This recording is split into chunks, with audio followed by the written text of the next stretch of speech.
MySpace School Invasions gives students the chance to vote for their school, and the school with the most votes wins a MySpace party, which will include Kate Nash, the Wombats, DJ Ironic and Fightstar all coming to that winning school. It's really to bring the excitement of MySpace into the real world. I always think of MySpace as the MTV of this generation.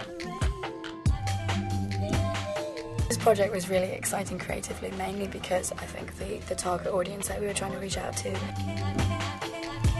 It was a case of like really trying to dig deep into what they're into, what they like, and then trying to design accordingly.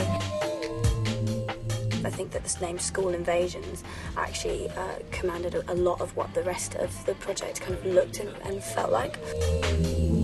This project was quite illustrative. We've got like the backgrounds all, like a boy's head with all stuff going on in it, which is meant to be like how we were, in a way, I suppose, like invading his brain. We get it to a stage where it's all ready to be tested, and we need to put all the technical sides into it, like voting mechanisms and collecting data. That's the point where we go, okay, we've made it look pretty, we've made it functional, and hand it over to somebody like Doug.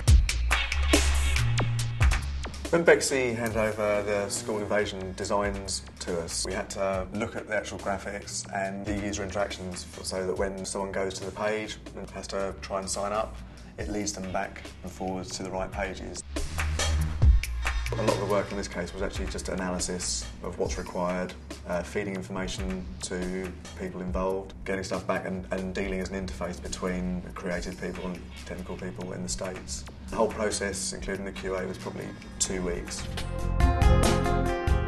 The Scrum Master role is kind of a buffer between the business who always want things now or yesterday and the development team who need to concentrate on developing and not bother with answering questions. It feels like being a referee half the time, keeping both sides apart so people can do their jobs properly. The particular challenges we faced were down to, I think, time difference, because by the time we were finishing at 6 o'clock in the evening, the US are just starting up, it's like 10 o'clock in their office. Then just making sure that things happened when they needed to, that nothing was going to go wrong, because we didn't want people's first experience with MySpace to be a negative one.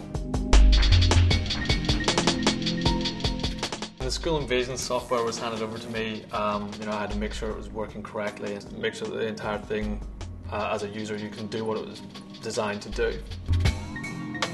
The fun really starts is when you start trying to break it. You start doing things to it that you might expect maybe a 14 to 19-year-old who's playing around with the web page might do.